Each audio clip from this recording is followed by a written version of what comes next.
L'acceptation d'un chaos intérieur va modifier l'idée qu'on se fait de la guérison. Donc, quelqu'un qui ne se réconcilie pas, même si ce n'est qu'intérieurement, qui ne se réconcilie pas avec sa famille, il ne peut pas aller au deuxième œuvre.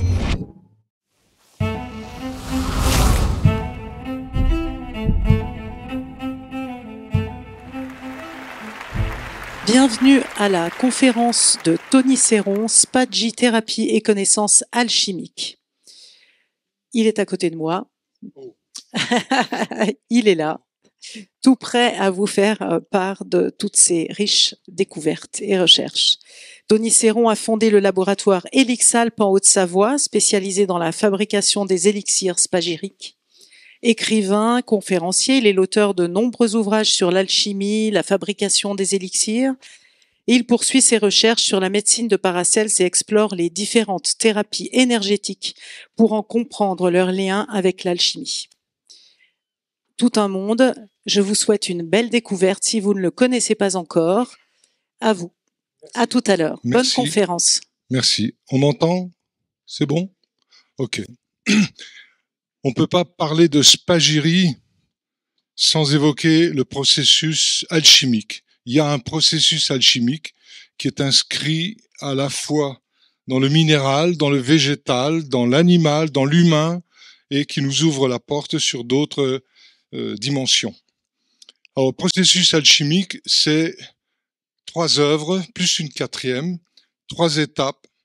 La première, elle est plutôt d'ordre généalogique, c'est-à-dire au niveau de la relation qu'on peut avoir avec la famille et plus large avec la collectivité.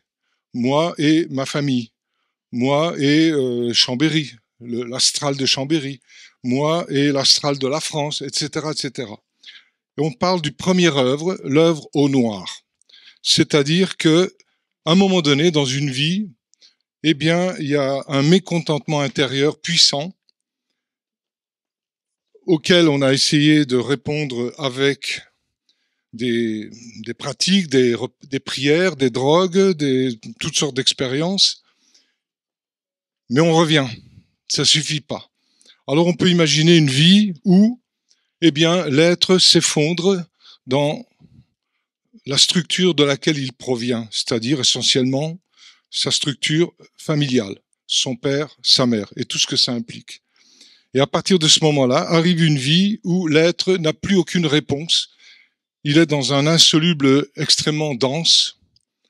Et cet insoluble, c'est parce qu'il voit sa vie en fonction de sa généalogie, en fonction de ce qu'il a reçu comme mémoire de, on va dire, pour faire simple, de son père et de sa mère.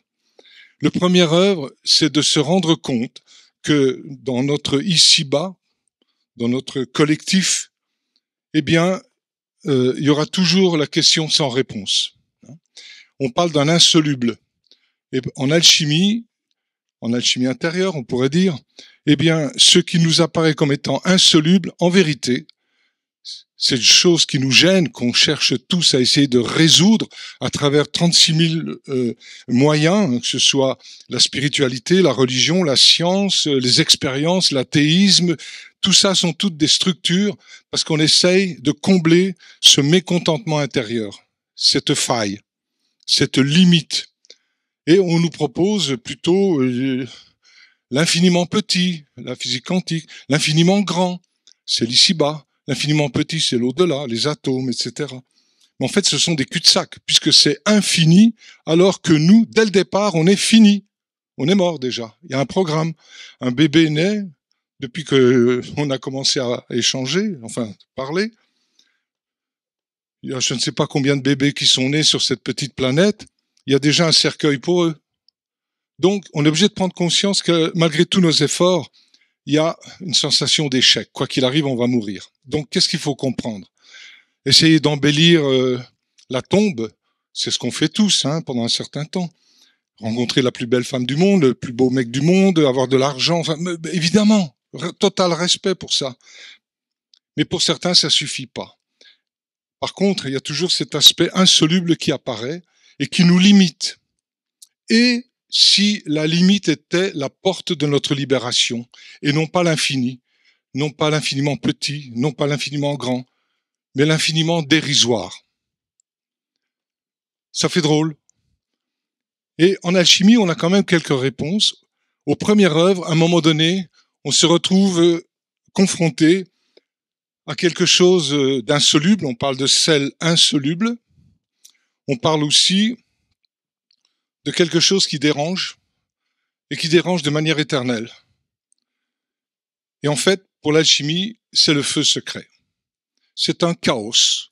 Chaos, étymologiquement parlant, c'est un pré-ordre. Avant l'ordre des maladies, ici-bas, avant l'ordre des guérisons, l'au-delà, il y a la guérison de la maladie.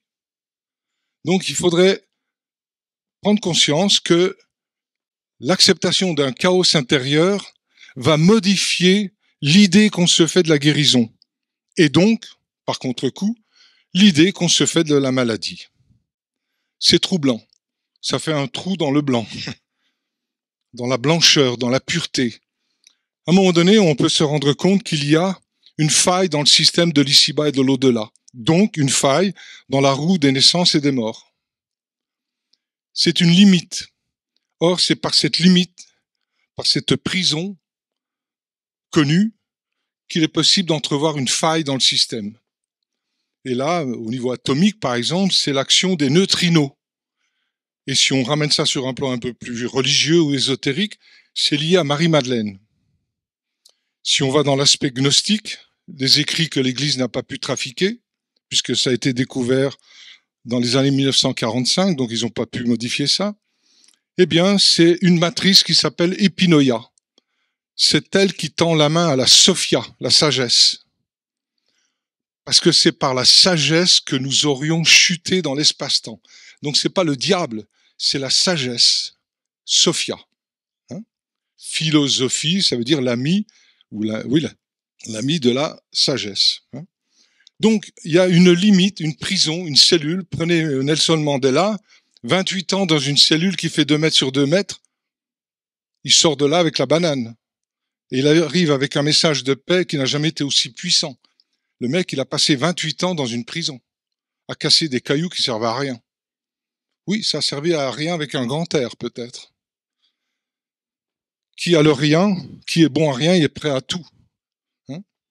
Donc voilà, il y a cette idée que dans nos généalogies, il y a quelque chose d'insoluble. Là, du coup, on peut avoir un tout autre regard sur nos parents, nos grands-parents, etc. Et puis on ne connaît pas tout, évidemment. Vous vous rendez compte que sur 6 généalogies, si vous comptez le nombre de personnes qui ont participé à votre venue, c'est impressionnant. Pour que nous soyons là, il a fallu un papa et une maman, ça fait 2. Pour qu'ils soient là, il a fallu 4, les grands-parents. Pour que les 4 soient là, ça fait 8, 16, 32, 64. En 6 généalogies, il y a 64 personnes, plus les 64 qu'on trouve à la fin, ça fait 128 personnes qui font l'amour pour qu'on soit là. On n'est pas n'importe qui quand même. Vous vous rendez compte les mémoires que nous avons? Alors pourquoi on accumule toutes ces mémoires? Pour qu'à un moment donné, on se sente impuissant, humble, humide. Voilà. Et donc, la clé, elle est que dans la confrontation avec quelque chose d'insoluble venant de nos généalogies, donc du coup, merci maman, merci papa, même s'il y a eu inceste, des trucs atroces, mais on s'incarne dans ce contexte-là. Pourquoi? Pour essayer de récolter un insoluble suffisamment puissant pour poser les 2 pieds dessus et réexaminer nos vies et nos morts, nos maladies, nos bien-être, nos jouissances, nos frustrations, etc. Les revoir à l'aune de quelque chose qui n'appartient à aucun Dieu, puisque c'est quelque chose d'insoluble. On pourrait presque dire qu'en touchant cela, Dieu est de trop. Le divin divise. Et ça devient même un parasite. Il ne faut pas oublier que c'est l'homme. On peut ne pas être d'accord. L'essentiel, c'est d'être d'accord avec soi-même. Eh bien, l'homme, en tant que microcosme, que petit monde, crée Dieu, le divin, la division, que de sang répandu au nom de Dieu. L'homme microcosme crée Dieu et Dieu le façonne. Nous ne sommes qu'un façonnage de Dieu.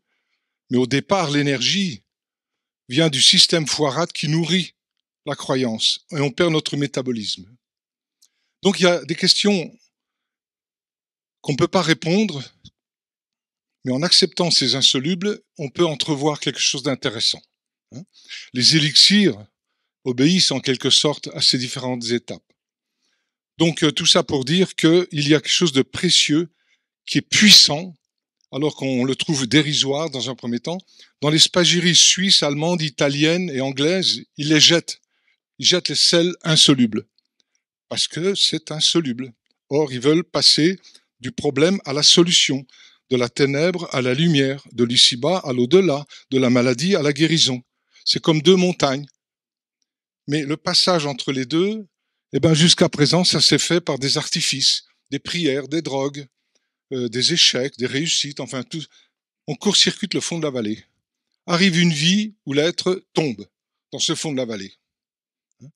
Et là, il trouve quelque chose qui lui demande d'arrêter tout rituel, toute prière, toute mécanique, toute recette. Jouer le jeu d'être nature. On essaye. Ça change rien extérieurement. On vieillit, on tombe malade, on meurt, on pleure, on rit, etc. Ça change rien. Par contre, la relation avec cet élément-là, de l'ici-bas et de l'au-delà, du corps, de l'esprit, soi-disant esprit, change du tout au tout. Et ça, c'est à un moment donné grâce à nos généalogies. Donc, quelqu'un qui ne se réconcilie pas, même si ce n'est qu'intérieurement, pour lui, qui ne se réconcilie pas avec sa famille, il peut pas aller au deuxième œuvre. Le deuxième œuvre, c'est plus du tout la famille. Donc, on passe de l'œuvre au noir à l'œuvre au blanc. L'œuvre au blanc, c'est le couple. Moi et une personne. Alors que dans l'œuvre au noir, c'est moi et la collectivité. C'est déjà un deuxième karma, un deuxième train de mémoire. Et le deuxième œuvre, vous pouvez le comparer à tout ce qui est vie de couple ou de non-couple, ça revient au même. Mais aussi la période intra-utérine. Ce que nous avons vécu dans le ventre de notre maman, vous voyez le premier couple. Ça détermine énormément de choses. Donc c'est intéressant, des fois, avec une simple numérologie, par exemple, voire même l'initiale d'un nom, de voir au niveau numérologique à quel arcane ça correspond, quel méridien, quel organe, quel chakra, quel élément de Mendeleïev, et d'autres choses encore, ou alors les 33 figures de la Grand Place de Bruxelles, c'est ni plus ni moins qu'un processus alchimique avec la colonne vertébrale, 33 vertèbres. On parle d'un ouroboros, un serpent qui se mord la queue. Vous avez tout cela. Et la clé pour entrer dans cette grande place, c'est le mannequin piece. Pas de photo quand je fais ça. Bon. Et puis, vous prenez la grande pyramide de Khéops. Pour y entrer, on va d'abord voir le sphinx. Le sphinx, mannequin piece, c'est le sphinx belge. Et puis, la grande place, c'est la grande pyramide. Vous voyez des comparaisons très intéressantes à ce niveau-là. Et ce que je veux dire par là, c'est qu'à un moment donné, on va aller dans quelque chose de plus raffiné, qui appartient à l'au-delà. C'est la vie de couple et la période intra-utérine. Nous sommes dans l'au-delà. Et on parle de l'œuvre au blanc, c'est-à-dire trouver une structure qui est bien appuyée sur l'incarnation. Mais si j'ai passé ma vie, voire mes vies, à me dépouiller de mes énergies pour telle ou telle prière, tel ou tel gourou, tel ou tel homme politique, enfin telle ou telle croyance, on résume tout ça dans Dieu, tout simplement, il n'est pas possible d'avoir la force de compréhension et la force, je dirais, biologique pour choper les images pensées que nous avons ensemencées dans notre sphère orale et de leur donner un ancrage, une prise de terre et non pas une prise de tête. Une prise de terre pour désamorcer tout le caca spirituel qu'on a engendré, accumulé pendant des vies et des vies et des vies. Donc ce qui nous sauve, le mot, c'est l'acceptation de quelque chose d'impossible, une impureté. Ça peut évoquer l'huître perlière. Qu'est-ce qui fait qu'il y a une perle à l'intérieur ou pas? Qu'est-ce qui fait que la perle est fécondée ou pas? eh bien, c'est quand on glisse à l'intérieur un petit morceau d'impureté extérieure. C'est ça qui va féconder. Donc, c'est un défaut, un truc impur, quelque chose qu'on a jeté pendant des vies et des vies et des vies. C'est ça qui va faire que notre être en tant que microcosme, eh bien, est fécondé. Il y a une espèce d'autofécondation. Mais si je fais un détour par des tas de choses, je peux pas être, je suis un sous-produit en quelque sorte. Et du coup, comme je suis en manque, pas complet, eh bien, je vais chercher à me compléter comment? Des rituels, des prières, on fait exactement le chemin inverse. C'est un peu comme quand on dit aujourd'hui que la médecine sauve. Voilà. Je n'ai pas de réponse, hein. Alors, première œuvre, l'œuvre au noir. Démasquage de la généalogie. Et là, on trouve à la fois, si on ramène le processus dans la plante, par exemple, ben vous trouvez les 5 parties de la plante. Vous avez la graine, vous avez la fleur, vous avez les feuilles avec la tige, vous avez les racines et vous avez le fruit. Il y a 5 aspects dans la nature, dans le laboratoire de notre nature. Voilà.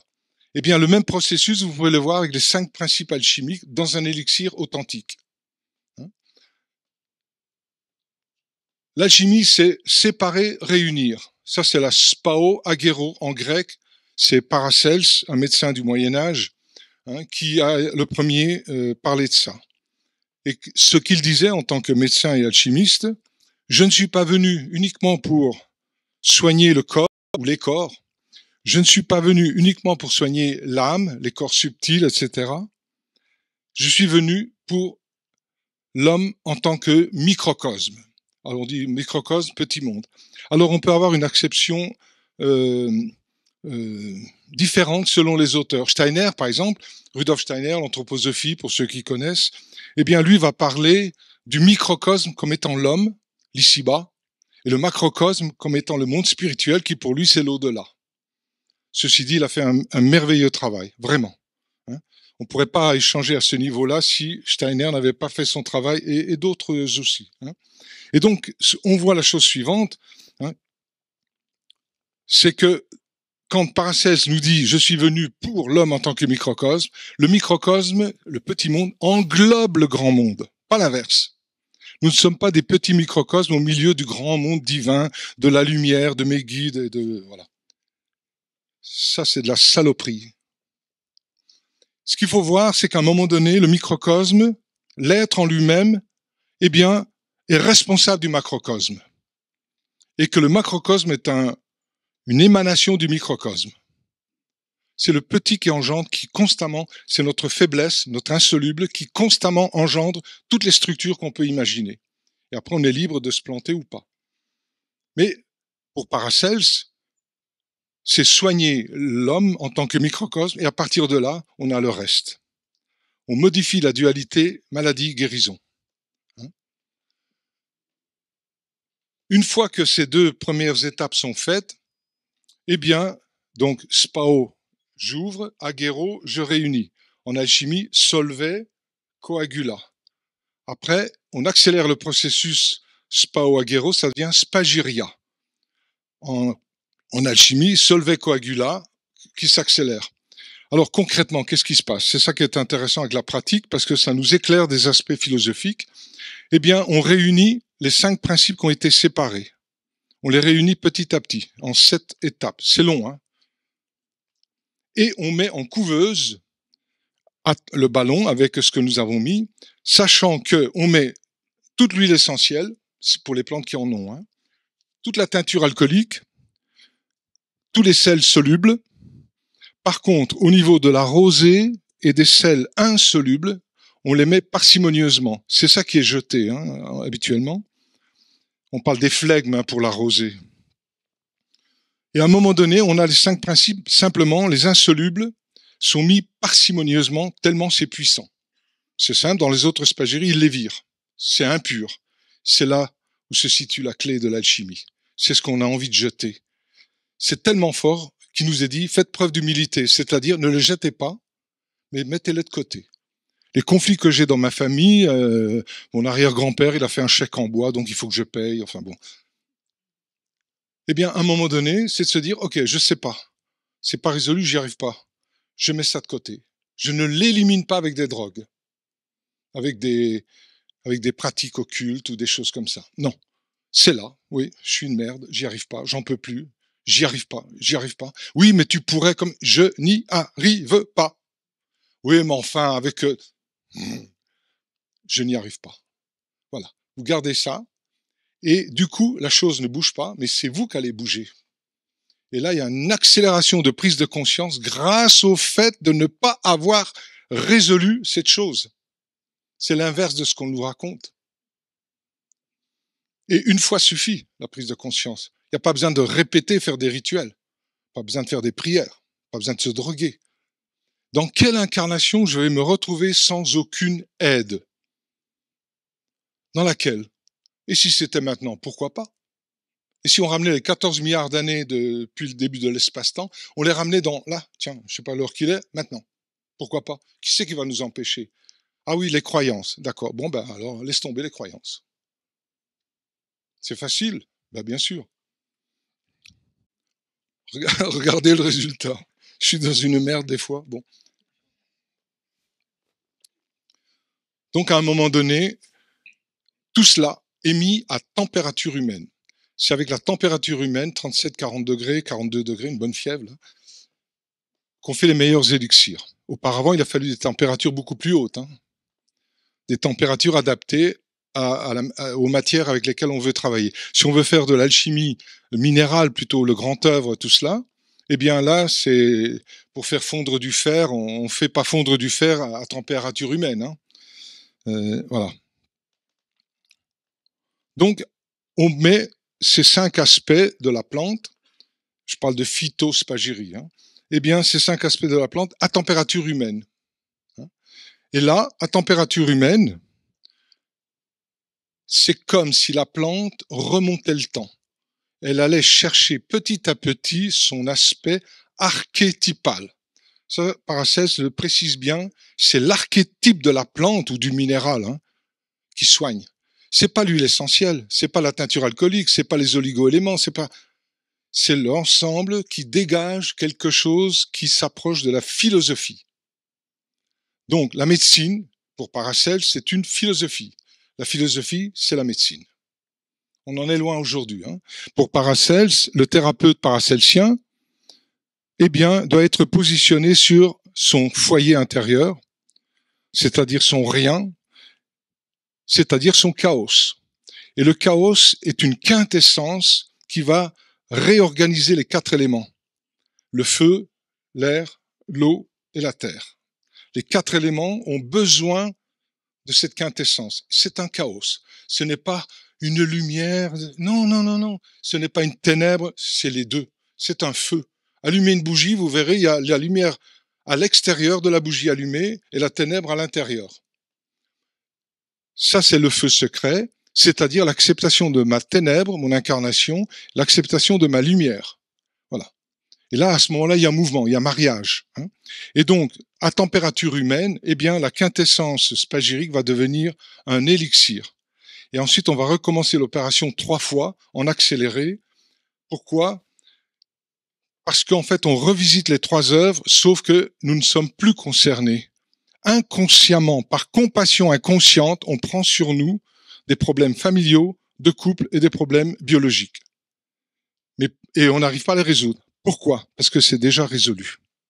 En vérité, pour l'alchimie, vue de manière gnostique avec la connaissance, eh bien, on est beaucoup plus réalisé qu'on l'imagine. Mais on traîne la patte à cause de certaines croyances, ça c'est une chose.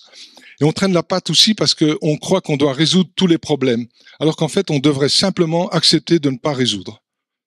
Je ne parle pas de la vie extérieure, là, on est tous les mêmes, on fait ce qu'on peut.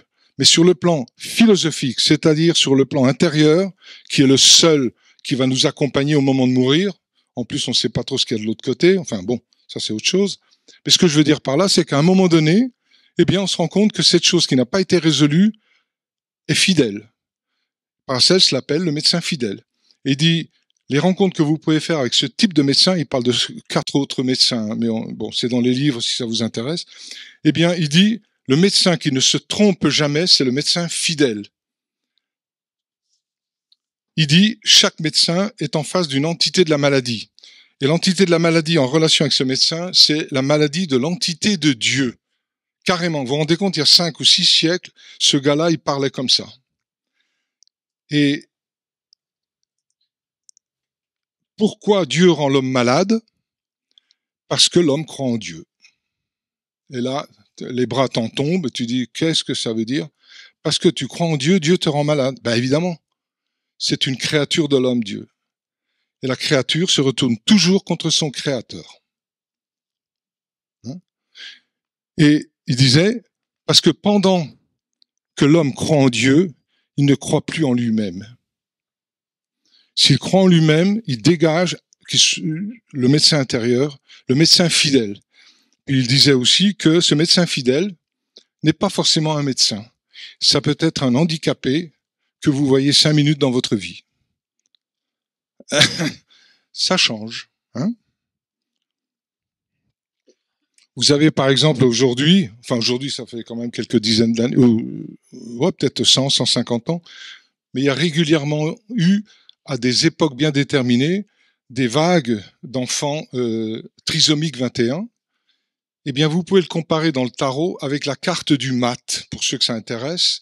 On l'appelle aussi le fou divin, et il correspond en fait à quelque chose de plus que nous.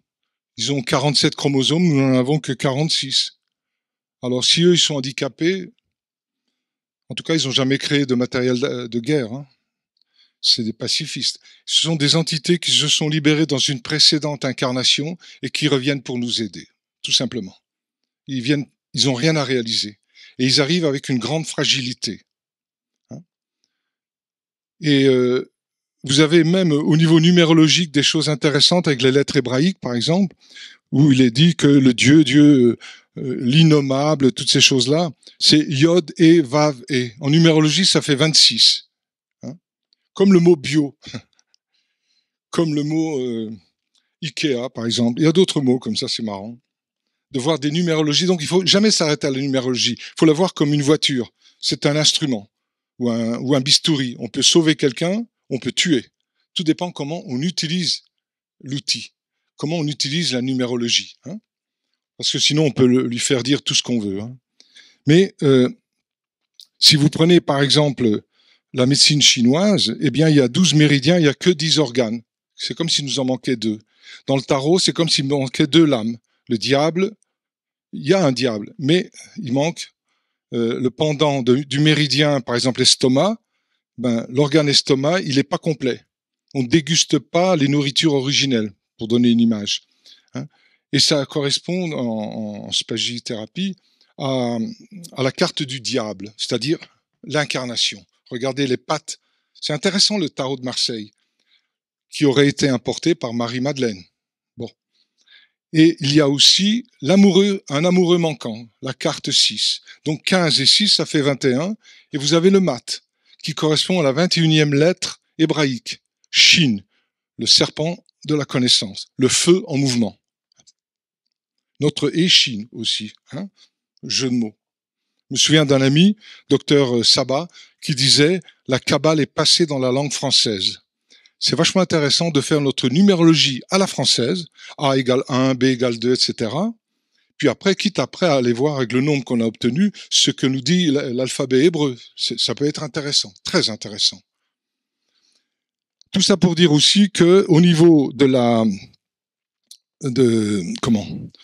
démarche de la spagyrie, c'est d'avoir accès à divers outils pour aider son prochain. Et étant donné qu'il n'y a pas d'effet secondaire avec les élixirs, eh bien, on ne paye pas la facture de mauvais produits.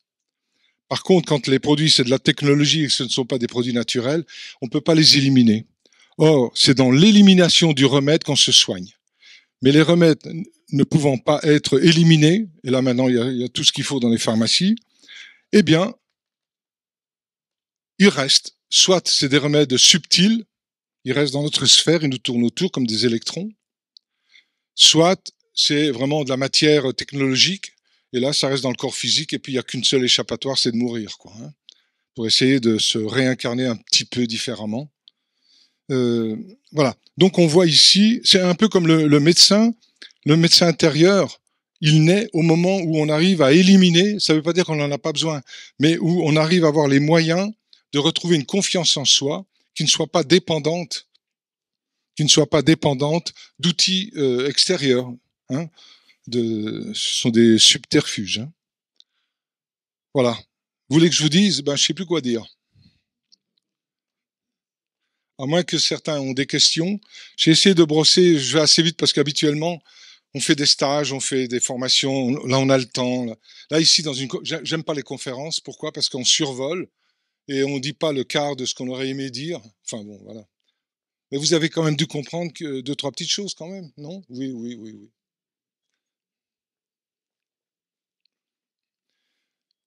Si vous avez une question ou des questions, allez-y. Hein. Mais sinon, je peux continuer sur l'aspect, sur les aspects insolubles.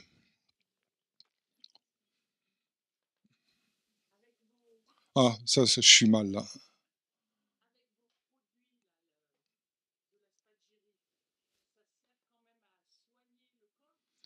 Alors, bravo, merci. Ce n'est pas l'élixir qui vient, ah ça y est, j'ai pris tel élixir, ça y est, non. L'état de guérison est déjà là. On n'est pas des masos fondamentalement, biologiquement. On est pour la vie.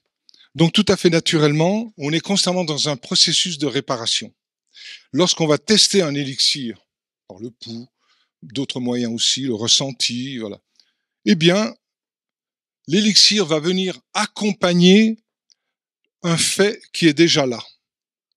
Sinon, ce serait une manipulation. Ça voudrait dire que grâce à ce médicament, j'ai fait un état de conscience fondamental. Non. Par contre, des petits états de conscience qui se modifient comme ça, oui, il y a plein de remèdes pour ça. Mais l'état fondamental de prise de conscience à la fois corporelle, animique et philosophique, ou spirituelle, peu importe, donc l'être en tant que microcosme, à ce moment-là, c'est vraiment l'aboutissement de toutes sortes d'expériences et l'élixir vient confirmer ce que vous êtes déjà. Et étant donné que ça correspond, vous éliminez le remède. Or, c'est dans l'élimination du remède qu'on se soigne. C'est dans l'élimination de mon docteur extérieur que mon docteur intérieur me soigne. Ça ne veut pas dire qu'on n'a pas besoin. Quand on souffre, on souffre. Respect total, on fait ce qu'on peut. Mais au niveau de la prise de conscience, c'est pas mauvais de se dire finalement, je suis pas si mal que ça. Ça répond? Non? Oui?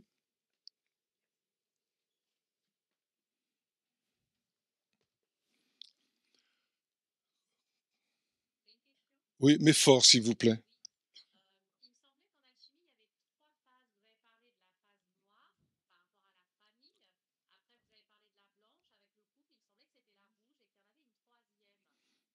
Alors, c'est là où ça manquait une explication. Je suis d'accord avec vous. L'œuvre rouge est très intéressante parce que là, on va dépasser la dualité. L'œuvre noire, donc les 5 aspects, SPAO, on les a ouverts. Bon, il y a un tableau, mais bon. L'œuvre blanc, on les rassemble et ensuite, on va les humaniser à température humaine. On parle d'une phase appelée les temps philosophiques. Ça veut dire que le temps commence à se teinter de notre philosophie intérieure, de l'amitié qu'on a avec une certaine connaissance, une sagesse, hein, une gnose pour les anciens. Et l'œuvre rouge, c'est ça, c'est d'incarner cette dualité, mais pour pouvoir l'incarner, on ne peut pas y aller comme ça. Les dieux de l'au-delà sont trop puissants. On va aller chercher un truc que personne ne veut, l'insoluble. En alchimie, on parle du caput mortuum. En jeu de mots, c'est aussi la tête du corbeau. Couper la tête au corbeau, c'est séparer dans le creuset une impureté. On a vu ça avec un ami, avec des chercheurs allemands, tout ça. Ils jetaient ça. Le séparer du culot pour faire le grand œuvre. Eh bien, pour pouvoir faire l'œuvre rouge, il faut aller chercher cette impureté. Elle est où? Dans nos familles. C'est pas mal. Est-ce que tout le monde est réconcilié avec son papa et sa maman ici? Ne me répondez pas. Tous, non. Mais il y a des souffrances derrière, bien évidemment. Hein. Et l'œuvre rouge, c'est en 14 étapes. D'ailleurs, on reste 14 jours pour cette maturation, pour que pour la quintessence spagirique retrouve peu à peu son aspect archétypal. C'est-à-dire quelque chose qui va englober tout ce qu'une plante peut contenir, si on travaille la plante. Hein. Pareil pour le minéral. L'animal, je n'y touche pas. Ou alors ce que l'animal nous laisse, propolis ou des choses comme ça. C'est-à-dire des produits où il ne faut pas tuer l'animal pour pouvoir les obtenir. Je connais une personne en Amérique qui travaille l'animal. Je dis, mais tu tues les animaux? Non, il prend des carcasses déjà mortes. Des coyotes, des choses comme ça, c'est assez incroyable. Moi, je me dis qu'il faut être prudent avec le règne animal. Un truc tout bête. Vous mettez une plante à macérer, et puis après vous vous lavez les mains, l'alcool, la plante elle-même, ça va. Faites avec la propolis. Vous n'arrivez plus à vous en défaire pendant au moins 10 jours. Faites avec des œufs. C'est quand même un sous-produit animal. C'est spécial. L'astral qu'on éveille autour de nous quand on travaille ces matières-là n'est pas... Il y a quelque chose qui reste, je trouve. On paye quelque chose avec le règne animal. Hein. Quand même. Hein. Vous savez que Chicago, les crimes qu'il y avait là-bas dans les années 30, tout ça, oui, à côté de ça, il y avait les plus grands abattoirs du monde. C'est pas anodin, tout ça. J'ai un ami qui était chasseur à cette époque-là, bon, et qui a blessé une biche comme ça, puis il est allé sur elle, et il croyait qu'elle était morte, et elle le regardait comme ça, et elle avait une larme. Tu fais quoi devant ça? Bon, plus jamais, hein. Il a arrêté, hein. Il a dit là, je peux pas. Donc l'animal, c'est spécial. Alors, certains, peut-être au Moyen-Âge, ont travaillé sur les corps humains. Ceci dit, on ne sait pas tout ce qui se passe par rapport à un corps qui est mort. Quelles expériences se font? Ce serait intéressant quand même de se poser la question pour quand on va mourir, de fiche la paix à la personne pendant 3 jours et demi. Et puis si on prélève des organes, il faut savoir qu'on ne prélève pas des organes sur un corps mort. Il faut qu'il reste encore un peu vivant, sinon l'organe n'est pas valable. Alors, donc ça veut dire que tu es encore un petit peu vivant et on te découpe. Eh oh, je sais pas moi, qu'est-ce qui se passe là? Il y a des grosses questions à se poser. On ne sait pas ce qui se passe. Hein. Ou alors vous allez voir quelqu'un que vous connaissez qui est mort, tout ça. Vous voyez bien qu'ils ont traficoté des choses dessus. Hein. Ils ont collé les yeux parce qu'ils ont prélevé des trucs. Enfin, vaudrait mieux laisser peut-être une lettre, foutez-moi la paix, un truc comme ça, je sais pas. C'est pas anodin, hein. On va tous y passer.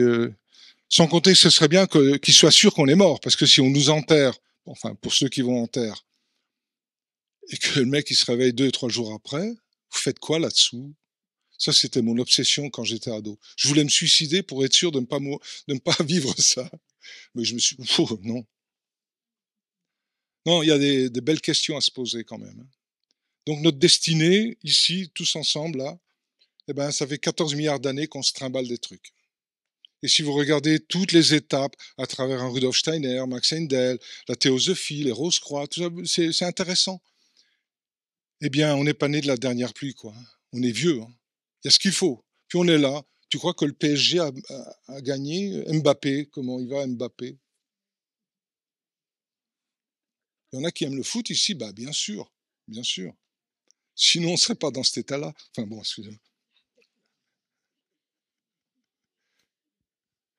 Non, moi, ce que je pense pour le foot, il faut 22 ballons. Et qu'ils arrêtent d'être en culotte courte. Ils ont les moyens d'acheter des pantalons longs. Et voilà, chacun son ballon. Chacun chez soi.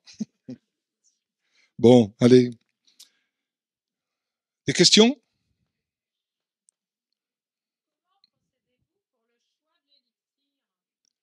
Oui, bravo. Eh ben, c'est bien de passer par un. J'ai mon ami Pascal ici qui travaille beaucoup en spagyrie, en spagithérapie. C'est une de mes plus anciennes collègues, on va dire maintenant comme ça. C'est ma petite sœur, ma grande sœur, j'en sais rien. Enfin bref, de tester déjà, c'est une porte d'entrée. Le fait de tester, eh bien, sans connaître les plantes, si elle a, eh bien, vous testez, c'est le pouls qui vous le donne. Donc c'est le pouls relié au médecin intérieur du patient. Hein.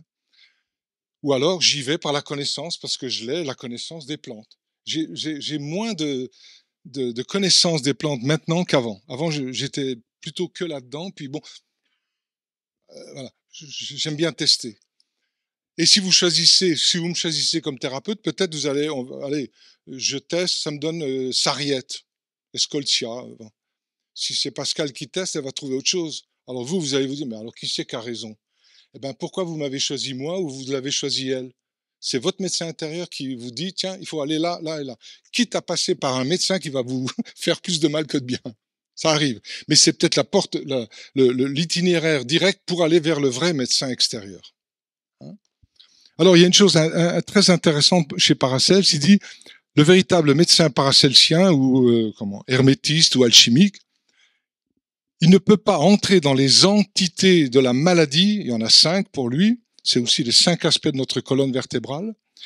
Il ne peut pas entrer dans les 5 entités de la maladie s'il ne s'est pas positionné sur 4 piliers. Les 4 piliers du médecin, c'est quoi? Donc le médecin extérieur, il faut qu'il soit philosophe, je reçois l'information, astronome, je la déploie, alchimiste, je la mets en mouvement, couple horizontal et couple vertical. Hein, le caducée de Mercure, hein, ou l'arbre des séphirotes pour ceux qui s'intéressent à la Kabbale. Donc, philosophe, astronome, alchimiste et vertueux. Ces 4 piliers sont liés aux 4 éléments, sont aussi liés aux 4 lettres qui composent en hébreu Dieu, Yod et Vav et 10, 5, 6, 5. Vous savez que chaque lettre hébraïque a un nombre. Hein. Dès l'instant où moi, en tant que médecin extérieur, je ne suis pas médecin, hein, eh bien, je viens vers un patient, c'est le médecin intérieur du patient, son feu intérieur, qui va m'orienter sur tel ou tel pilier pour, on va dire, aller le soigner. Donc, les deux sont imbriqués. C'est même le médecin intérieur du patient qui va choisir telle thérapie, tel thérapeute, tel moment, voilà. On pourrait même prendre le cas extrême, un accident sur la route, le gars est dans le coma, il y a quelqu'un qui vient l'aider. Quelque part, celui qui vient l'aider est pris dans le microcosme du blessé. Du coup, ça crée un tout autre rapport entre nous et le patient. Qui soigne qui? Alors moi, je peux vous assurer que pratiquement une grande partie des quelques consultations que je fais, la personne, elle met le doigt sur un truc qui m'arrive. Hein. Et c'est très bien, ça nous rend humbles tous les deux. Hein. Je me souviens d'un gars qui était venu pour l'hypertension, et moi, je m'étais engueulé avec ma copine, enfin bref, et ça tapait là-dedans, si elle a. Et puis, j'ai un ami qui dit ah, bah, tu prends l'ambulance pour rentrer chez toi. Je dis arrête, je sais d'où c'est venu, ça va partir. Enfin bref. Alors j'étais quand même voir un cardiologue. Il m'a dit bon, pendant 24 heures, eh bien, avec un appareil qui faisait toutes les 3 minutes. Bon, c'était en plein mois de juillet, c'est là. Et puis, il y a un couple avec une copine qui viennent voir. Et je dis ah, salut Odile, ça va? Elle dit oui. Qu'est-ce que tu fais dans le coin? Je lui dis. Elle dit ben on a rendez-vous. Je dis oh, oui, mais bien sûr. Alors on va dans mon bureau et puis on parle comme ça va pas. Alors il explique ce truc, c'était très lourd, hein, un ancien boucher. Enfin c'était lourd. Bon. Et je dis au fait vous venez me voir pourquoi? Il me dit ben, de l'hypertension. Et moi j'avais une hypertension là-haut. Hein. Et je regarde, puis il entendait tout. Je dis allez, j'ai rien à cacher. Il faisait chaud là. Je fais comme ça. Il y avait tout l'appareillage. Là. Il me dit ah mais moi aussi j'ai eu ça. Bon d'accord. Bref, je vous la fais courte. Un mois après, il m'appelle. Il n'avait plus d'hypertension. Moi j'en avais encore.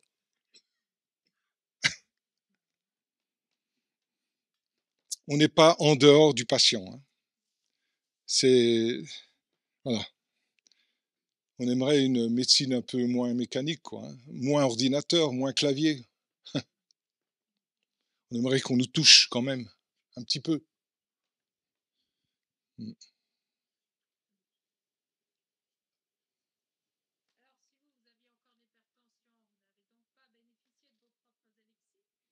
Si, mais si je ne les avais pas eues, peut-être ce serait pire, je ne serais pas là devant vous. J'en sais rien, je spécule peut-être. Je m'en fiche un petit peu maintenant. Mais ce que je veux dire par là, le cordonnier est très mal chaussé. Et beaucoup ici, je vois plein de personnes qui font ça. On est des grands malades. Mais un vrai malade, il vient voir le médecin une fois toutes les 3 semaines, on va dire comme ça. Mais un médecin, il a combien de consultations par jour, lui? Et en plus, il est payé. C'est qui le grand malade là-dedans? Il va lui falloir combien de malades pour prendre conscience qu'il est vraiment malade? Peut-être que la relation qu'on doit avoir avec la maladie et la guérison doit être peut-être beaucoup plus simple, peut-être faire un pas de recul, dire voilà, oui, je suis malade, oui, je suis malade. Je vais bien, oui, je vais bien. Mais qui est ce je qui se paye le luxe de tomber malade ou le luxe de tomber pas malade? C'est quoi ce machin-là? C'est un chaos, c'est un insoluble. S'il y a une chose à retenir de notre rencontre, on va dire comme ça, c'est quelque chose à ce niveau-là. Et que ça se passe dans le premier œuvre. Et le premier œuvre, c'est la famille. En tout cas, dans nos investigations, c'est ça. Le premier truc à faire, c'est déjà de se dire, bon ben voilà, je suis dans une nature, il n'y aurait pas eu ces deux-là que j'ai poussé à faire l'amour, je ne serais pas là. Rien que ça, prendre conscience. Donc ça veut dire que sans eux, je ne serais pas là. Sauf que, un tel amène toutes ces mémoires douloureuses, des viols, j'en sais rien. Est-ce qu'il faut que j'accepte? Non, non, non, non, il ne faut pas l'accepter. Oui, bon, bah alors continue à tourner comme une bourrique.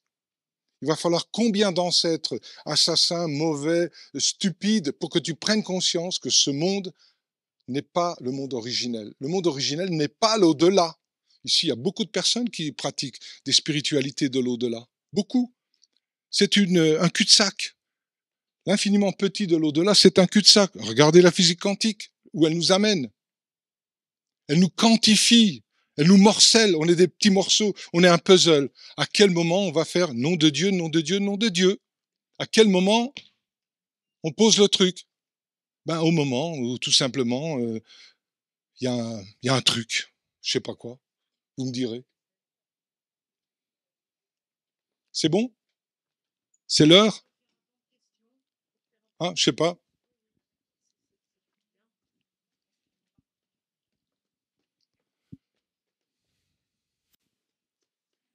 Bravo, merci.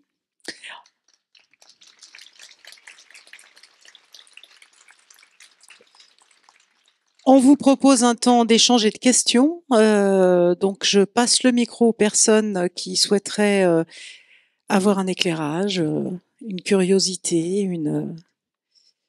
qui de vous? Sinon, il y a quelques livres ici, j'ai pas tout amené, pour les personnes intéressées. Ah oui, c'est bien, donc ça, c'est important. Donc, vous pourrez venir après à la fin des questions, puis pour les... Madame. Merci beaucoup et bravo pour votre conférence qui est très intéressante. Il m'est venu une question, qui est peut-être une question idiote, mais je la pose quand même. Est-ce qu'il arrive que le médecin intérieur dont vous nous avez parlé se trompe? Et pourquoi? Et pourquoi? Ça veut dire qu'il se trompe. Bon. Oui, si jamais il se trompe, pourquoi? Mais tout à fait. Merci. Est-ce qu'il se trompe? Déjà, le fait de poser la question montre qu'il est en mouvement. C'est votre médecin intérieur qui parle. Et si je payais le luxe de se tromper? On aimerait avoir le chemin direct. Vous voyez, c'est comme au billard. Il y a un trou là-bas, ma boule est ici, j'envoie. Le chemin direct, c'est quoi? Plouf. Pas du tout. Le chemin direct, c'est ça. Pourquoi? Parce que ça arrive au bon moment, avec toute l'expérience qui a été là où on s'est fracassé, là où on s'est trompé. Et à un moment donné, c'est d'englober à la fois mon médecin intérieur qui se trompe, mais s'il se trompe, il se paye le luxe de se tromper sur la base de quoi? De quelque chose qui ne se trompe pas. Je ne peux pas voir la montagne si je suis dans la montagne. Il faut que je sois dans la campagne. Je ne peux pas voir la campagne si je ne suis pas sur la montagne. Donc la dualité, dès le départ, elle est plus que divine. Dieu est venu se greffer dessus, c'est un parasite. Les plus grands parasites que la Terre n'ait jamais portés, ils sont déjà au début de la Genèse. Donc à un moment donné, il y a un mouvement. Si le mouvement, pour ne pas perdre de temps, passe par une tromperie de notre médecin intérieur, c'est peut-être par lui qu'on va gagner du temps, par l'erreur. Et on apprend. Il suffit de 2-3 trucs un peu costauds dans une vie. Bon, on fanfaronne plus. Hein.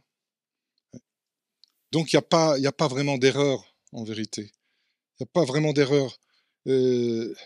C'est quand on fait un détour par cet électron libre là qui nous tourne autour, on appelle ça Dieu.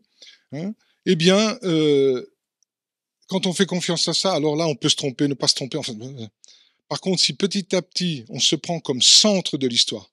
Votre prénom, c'est comment, madame? Christine. Bon, en plus. Christine, en vérité, tu es le suprême. C'est déjà réalisé. On va dire, oui, bon, d'accord. Peut-être qu'il a envie de vendre un bouquin. Bon. C'est tout l'enseignement d'un Nisargadatta. On ne connaît pas beaucoup, c'est un peu Krishnamurti à la puissance 3000. Eh bien, le maître qu'il avait rencontré, bon, c'est l'aspect indien, hein, hindou, c'est leur contexte à eux, gourou. Bon. Il lui a simplement dit, fais comme si tu étais réalisé. Tout ce que tu fais, même les erreurs, fais comme, c'est la preuve que tu es déjà réalisé. Et Nisargadatta dit, ça a été très vite après. Mais, Christine, vous me faites des frissons là. Vous avez remarqué quand quelque chose se connecte assez justement, vous avez des frissons, hein? Ça nous le fait quand même. Ça vaut toutes les théories, ça vaut tous les... Enfin, pas n'importe quel bouquin quand même. Il y a des bons, hein. Je ne sais pas si ça a répondu un petit peu. Oui. Merci. Quelqu'un d'autre? Ah, là-bas, j'arrive.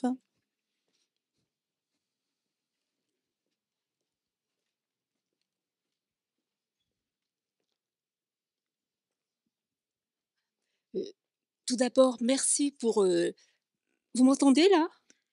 Merci J'ai envie pour... de dire non pour que vous parliez plus fort, mais oui, je vous entends Oui, quand même un merci pour certaines subtilités un peu novatrices pour moi. Par contre, il y a un point où je me dis que vous exagérez peut-être, c'est dans celui de Dieu, parce qu'effectivement, vous dites qu'effectivement, on façonne Dieu. Mais au départ, est-ce que lui nous a pas façonné?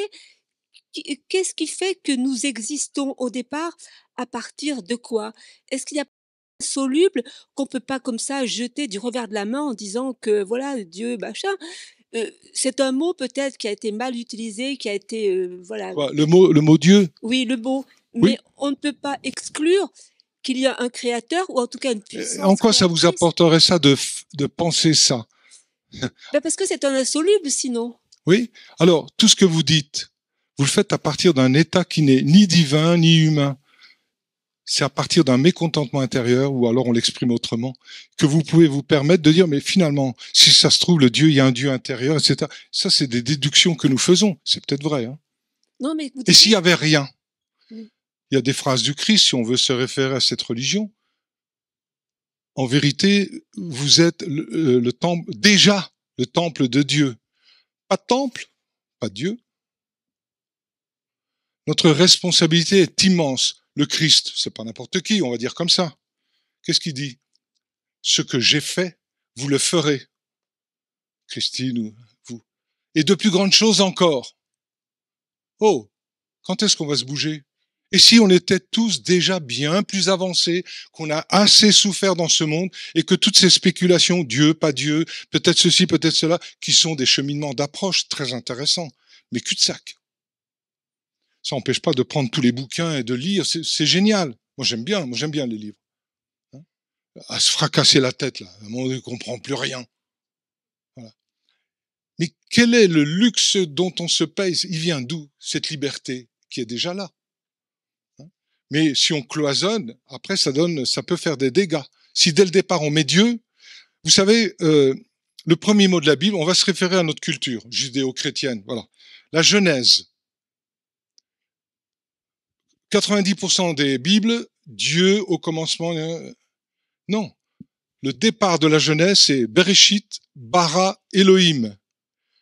Le commencement crée les dieux ou Dieu quand ils se rassemblent. Le commencement crée Dieu. Et ça change, hein? Il est où le commencement pour pouvoir se permettre le luxe de créer Dieu? Ben, il est là, tout le temps chez vous. C'est pas divin. Le Dieu vient après. Mettez-vous dans cet état-là. Vous prenez, par exemple, c'est pas ma lecture, mais j'ai regardé un petit peu le Coran. ça peut peut-être déranger un petit peu, mais chaque sourate, c'est écrit au nom de Dieu, et puis brrr. Mais qui dit ça? Qui écrit au nom de Dieu? Il est en dehors de Dieu déjà, pour pouvoir voir Dieu là-bas, et lui mettre au nom de... Ça veut dire que dès le départ, il y a Dieu. Dieu a dit.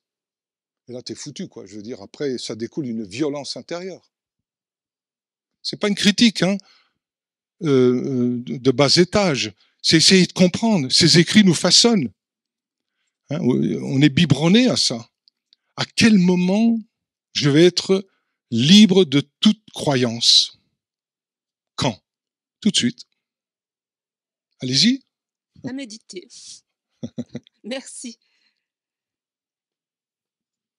Juste pour préciser, Annick de Souzenel, qui a longtemps travaillé sur les lettres hébraïques et les lettres hébraïques anciennes, qui a traduit la Bible, elle disait même que Bereshit n'était pas au commencement, mais voulait dire dans le principe.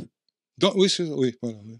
Donc ça change aussi un peu le sens, justement. Dieu vient après, hein. Voilà. Après, qu'est-ce qu'on met nous dans le principe? Exact. Et donc, comme c'est pas complet, qu'on est morcelé, moi je suis morcelé comme ceci, comme ça, lui comme ci, comme ça, conflit, guerre. L'histoire de cette planète, c'est des guerres, des zigouillages. C'est ça. Mais pourquoi? Parce qu'on le fait sur nous-mêmes. On détruit notre métabolisme constamment, ne serait-ce qu'avec la nourriture, la pollution, les discours, enfin bon. On perd notre énergie, puis à un moment donné, on n'en peut plus, on ne sait plus quoi faire. Mais par contre, on est suffisamment égoïste pour maintenir une croyance en Dieu. Et du coup, toute la kyrielle des mémoires dans cette orientation-là nous tourne autour et on les porte. Oui, c'est les épreuves, c'est le Christ qui marche, le chemin de croix. Juste une petite parenthèse, quand on parle des temps philosophiques pour l'élixir, c'est les 14 étapes du Christ. C'est pas que j'ai voulu coller à ça.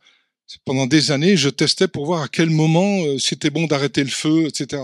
Et ça tournait autour de 14. Un détail, ça vaut ce que ça vaut. D'un étage à l'autre, souvent dans les immeubles, c'est 14 marches. Bon, pas systématiquement quand même, mais souvent, c'est 14. Passer d'un étage à l'autre, c'est 14. Et 14, dans le tarot, c'est la tempérance. Et la 14e lettre hébraïque, c'est Nun, le poisson qu'on a ras-le-bol d'être dans l'eau. Il veut respirer de l'air. Et c'est lié à la vessie, marquage de territoire. Alors, est-ce que je marque mon territoire dans les anciennes eaux ou est-ce que je le marque dans l'air? Alors, pour passer de l'eau à l'air, qu'est-ce qu'il faut? Du feu. Pour avoir de la vapeur, là, de l'air, il faut chauffer l'eau. Mais on a perdu notre feu intérieur. Pourquoi? Parce qu'on n'accepte pas notre insoluble. Or, notre insoluble, c'est notre feu intérieur. Dans les livres d'alchimie, il est parlé de chaos, d'insoluble, de caput mortum. Ça veut tout dire la même chose. Le feu intérieur, qui est fait de ténèbres et de lumière. Et si on comprend pas, ben alors maladie, guérison, on t'emmène là-dedans, la dualité. Mais à l'origine, avec Bereshit, le premier mot, on est dans le principe, oui, le commencement, voilà. Ça démarre là. Or, si ça démarre là, ce n'est pas il y a 14 milliards d'années. Ça veut dire que c'est tout le temps là, tout le temps là, tout le temps là. C'est ça le Bereshit. Après, l'apparence que nous avons là, à Chambéry, en 2024, etc., c'est une chose. Dans une autre vie, c'est autre chose. Dans une autre vie, c'est encore autre chose. Mais tout ça tourne autour du commencement. Le commencement est tout le temps là. Et nous, dans l'état où nous sommes chargés comme un mulet, c'est que dans un effondrement, que ce intérieur vient. Alors, les anciens alchimistes disaient, ben, avec ce feu-là, on traverse le cercueil. Bon, je demande à voir. Hein. Enfin, non, j'ai pas envie de le voir. Oh, c'est bon, là. Voilà. Bon, ben, on va pas empiéter sur le futur. Ah, vous vouliez poser une question? Oui. C'est possible? Oui. Je vous l'autorise. Merci. Tout le monde vous l'autorise. Alors, comme je suis arrivée en retard, je vais peut-être, je vais pas vous faire répéter. Peut-être je viendrai vous voir. Vous avez un stand, je suppose, ou pas? J'ai pas compris. Ah. Ouais. Je viendrai vous voir après, comme j'ai loupé le début, pour pas. Ouais. Alors, ma question là, ça serait pour les thérapeutes ou les gens qui travaillent avec l'humain. Oui, tout à fait. Ce qu'on vous propose, si je peux me permettre, ce que je vous propose, c'est un atelier je suis avec ma belle-fille là, qui amène des choses assez pratiques avec du sel, des plantes et tout. Et si vous voulez, on peut encore échanger là-bas. Donc c'est le dernier atelier, hein, à 17h, dans une première salle là-bas, il me semble, à gauche. Hein. Oui, donc ben venez si vous voulez d'autres voulez dire. Non, pas Là, forcément. en fait, la question que j'avais, c'était qu'est-ce que vous conseilleriez d'acheter par rapport à ce que je vois sur votre table là, en rapport avec, est-ce que vous avez écrit quelque chose en rapport avec les spagyries, Oui, les ben, il y a lettres que de ça. hébraïques, les lames du tarot? Est-ce qu'il y a des correspondances comme oui. ça qui puissent... Voilà. Ce livre-là a été épuisé, on l'a réimprimé. Alors on fait des petits tirages parce que c'est incroyable comme ça a augmenté. L'année dernière, on en avait imprimé 100 et là, c'est arrivé hier après-midi, ça a été imprimé en Italie. Presque, pas doublé, mais presque. Quoi. Voilà. Donc il est un peu cher, 65 €, mais il y a 40 ans de recherche là-dedans. Si ça vous intéresse, j'en ai quelques-uns dans la voiture. C'est un guide pratique d'alchimie thérapeutique. Donc il y a à la fois des objets d'étude et aussi certains protocoles de soins, et puis beaucoup de figures qui montrent l'universalité de cette alchimie. Hein. Et voilà, on n'est plus dans une alchimie morcelée. Les huiles essentielles d'un côté, la teinture, l'homéopathie de l'autre, l'anthroposophie, etc. Là, il y a un rassemblement. Par exemple, pour revenir au Bereshit, 6 lettres, c'est aussi les 6 traits d'un hexagramme. Le Yiking est un outil comme le tarot. Le tarot, c'est le Yiking occidental. Le Yiking, c'est le tarot oriental. On pourrait le voir comme ça. Les verbalisations se ressemblent, d'ailleurs. Ce que je veux dire par là, c'est qu'à un moment donné, c'est cette synthèse qui va nous aider. Chez Steiner, c'était il y a 100 ans d'ici, il a travaillé, il a fait son boulot, le gars. Vraiment. Sans lui... Eh bien, Steiner travaille beaucoup avec 3 principes alchimiques, sel, soufre, mercure. Neurosensoriel, zone rythmique, métabolisme. Mais derrière, il y a 3 matrices, Sophia, Ève, Lilith, au départ. Et là, on a notre Bereshit. Là, on a notre materia prima et notre feu secret. Là, on a le sceau de Salomon. Et là, on voit toute la cohérence qui ne pouvait pas venir avant. Avant, il fallait travailler qu'avec les 3 principes alchimiques et le reste, on l'avait mis dans l'au-delà. Sauf que l'au-delà, c'est une pollution sans nom. Le chemin n'est pas clair. C'est que du rituel, de la magie, en fait, etc. Des recettes. Il n'y a pas d'effondrement salutaire. Et s'il n'y a pas ça, les thérapeutes, ils se chargent. À un moment donné, c'est eux qui s'écroulent. Parce que, énergétiquement parlant, s'il n'y a pas la connaissance philosophique qui ne soit pas teintée des croyances de qui que ce soit, s'il n'y a pas ça, on se vide connement, bêtement. Donc c'est important, je vous ramène pas à moi, hein, je vous dis très sincèrement, c'est un partage. Et on sait qu'on est juste lorsqu'on a envie de partager. Non pas pour faire du pognon, pour faire... Si, l'argent arrive très bien, il faut payer des factures. Mais le problème n'est pas là. C'est qu'à un moment donné, quoi qu'il arrive, c'est gagné. Et ce partage-là, il n'y a pas beaucoup de monde, hein, il faut reconnaître, hein, ça brassera jamais des foules. Hein. Vous vous rendez compte, Mbappé qui se mettrait à parler d'alchimie, ce serait génial quand même, hein, avec les 22 ballons, là, pour lui tout seul. Tous les mois, il peut se payer un château, ce mec-là. Dans quelle société on est, quoi. Et il y en a qui crèvent de faim en France. C'est génial. On vit une époque formidable. Vous venez à l'atelier là-bas si vous voulez. Hein, d'accord. Merci beaucoup. Ouais.